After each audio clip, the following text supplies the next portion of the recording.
Welcome to the Scuringi Law Lunch Break. Today we're not going to talk about a legal issue, we're going to talk about a major media and political issue that has generated the attention, or it's gathered the attention of the nation over the past couple of days.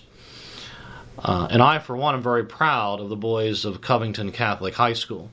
They kept their cool and held their ground when taunted Friday by a small group of the Black Hebrew Israelite religious sect, and then when confronted by left-wing Native Americans with an axe to grind. All this took place outside the Lincoln Memorial during an Indigenous Peoples March in Washington. It had coincided with the March for Life, which drew thousands of anti-abortion protesters, including a group from Covington High School in Park Hills, Kentucky. The Black Hebrew Israelites had staked out a prominent place on the plaza in front of the Lincoln Memorial and were taunting white people walking by. In one instance, they verbally insulted a group of white Catholics, some dressed in Make America Great Again regalia. The group shuffled away without saying a word. Next, the men zeroed in on the group of Catholic schoolboys awaiting their bus ride home.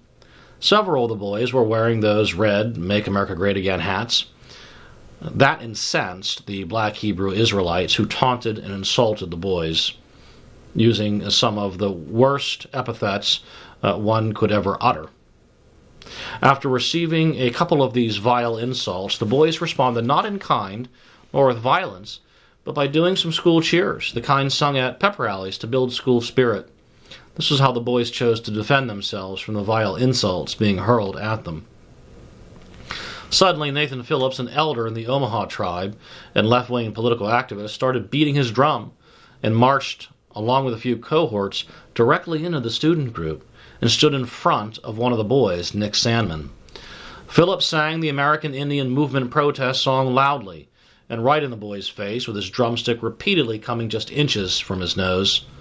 The boy did nothing in response to this provocation, showing a level of poise and self-restraint that should serve as a model for every young American. The Black Hebrew Israelites continued to taunt the boys, though, and when they learned that two of the students were black, they zeroed in on them. The students pleaded with the men to stop being racist and to stop being mean to their black friend.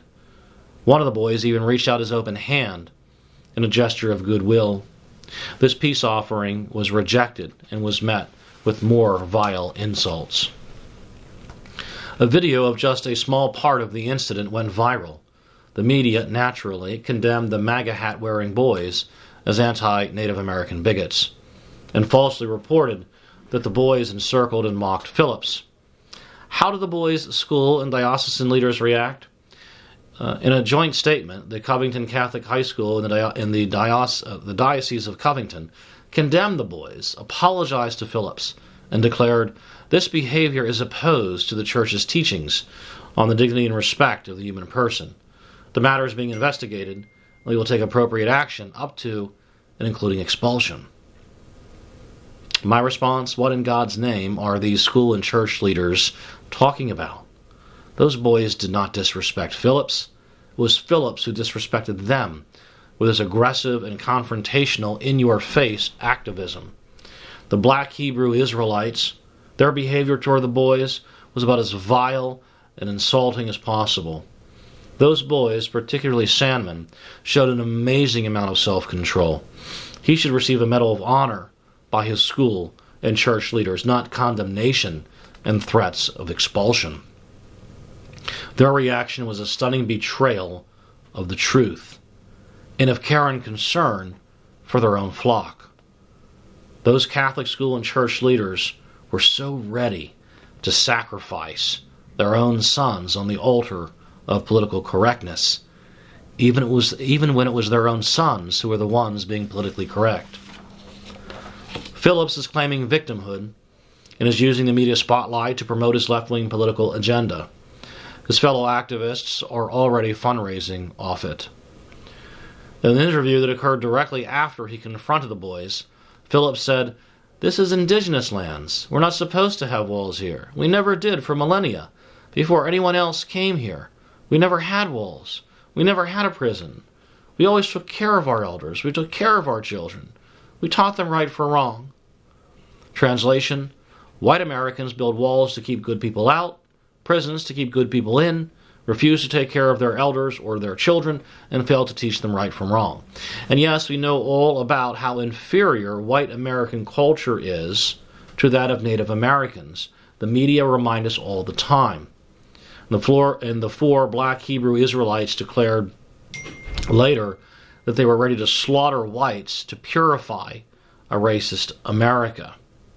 And that's pretty hateful.